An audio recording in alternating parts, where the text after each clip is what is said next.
Au col de Manse, sur la commune de Forest-Saint-Julien, la ferme des Cougnières est une propriété familiale. En 2009, avec sa femme, Michel Borel décide de passer en agriculture biologique pour l'environnement et l'avenir de leurs 4 enfants. C'est quand même une évolution, mais une révolution aussi. Déjà, il y a un grand principe en agriculture biologique, c'est que la conversion c'est 2 ans. Nous, on s'est aperçu au fil du temps qu'il faut beaucoup plus que ça. Déjà, c'est une révolution intellectuelle. C'est oublier ce qu'on a appris par le passé, c'est raisonner différemment surtout. Et puis, il y a un aspect qui est compliqué aussi, c'est le regard des autres, malgré tout, parce qu'on est dans un univers agricole où tout le monde a... On pense encore rendement, on raisonne encore rendement. Il faut un certain rendement, un certain volume. Et en fait, nous, on a été obligés d'oublier ça. Les rendements ont beaucoup chuté en passant en bio. Mais on a vite compris que derrière cette chute de rendement, il y avait une qualité bien meilleure de nos produits. Ça s'est fait en 2 temps. En juin 2015, on a commencé à transformer une partie de notre lait pour faire des fromages. Et là, on a ramené nos produits directement sur les marchés. Donc on a eu un retour direct des consommateurs. Là, c'était extrêmement satisfaisant. Et puis au mois de janvier 2016, il y a un groupe national qui s'appelle Biolait, une coopérative nationale, qui est venue collecter le lait dans notre zone et qui a fait cet effort-là de venir, parce que c'est une zone qui est très éloignée de sa zone de collecte. C'est une collecte qui coûte très cher et ils ont une très bonne philosophie. Et nous, on est très heureux qu'ils soient là aujourd'hui parce que c'est ce qui nous permet de nous conforter notre production en agriculture biologique. Et finalement, on valorise un lait autour de 500 € tonne. Alors qu'en ce moment, c'est la crise laitière et nos collègues valorisent du lait autour de 270-300 € tonne. Là, il y a déjà une évolution financière qui est importante. Du coup, on produit moins, mais on a des chiffres d'affaires qui sont équivalents aux gens qui produisent beaucoup plus.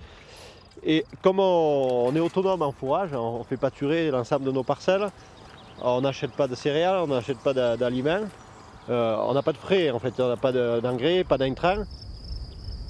Ici, effectivement, on est dans une prairie toute jeune puisqu'elle a été implantée l'année passée.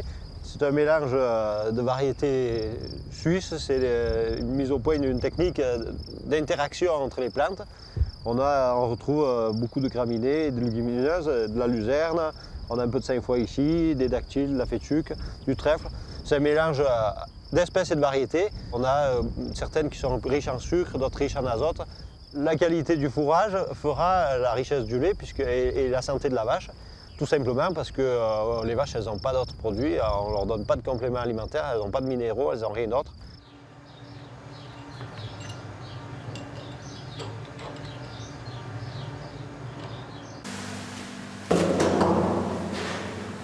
J'ai choisi de ne pas construire un bâtiment, de ne pas fabriquer parce qu'on n'a pas la capacité nous à le faire. Donc on s'est appuyé sur une fromagerie existante et sur les compétences de la fromagerie du col Bayard. Dans la cuve, il réagit différemment d'un lait traditionnel, un lait de grand mélange qui est récolté et mélangé avec les autres élevages. Ça nous a fait évoluer, ça nous a permis de remettre en question notre métier et c'est plutôt très concluant pour nous. Aujourd'hui, il a très bien su s'adapter aux demandes qu'on avait, notamment avec ce type de gruyère qu'on lui a demandé. Il a investi dans une presse et dans des moules. Et aujourd'hui, il est capable de nous faire un fromage qui correspond à nos besoins. Donc pour nous, c'est tout gagnant. On n'a pas investi nous-mêmes, on n'a pas consommé d'argent public avec des subventions et on fait fonctionner un outil qui existe, c'est parfait pour nous. On a un produit qui pour nous est assez intéressant. On voit qu'il y a un produit qui a une belle couleur, un bel aspect.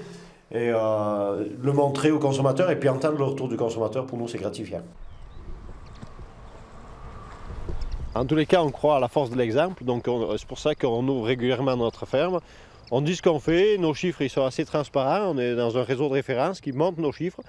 Voilà, après, chacun prend ce qu'il veut. Moi, je ne cherche pas à convaincre les gens. Je crois que beaucoup mieux que de convaincre, il faut donner à réfléchir. Il est coulant, notre bleu. Ah oui, pour être coulant, il est coulant. Un détail, des coordonnées, un bonus émission, un commentaire, rendez-vous sur le site de Prioritaire.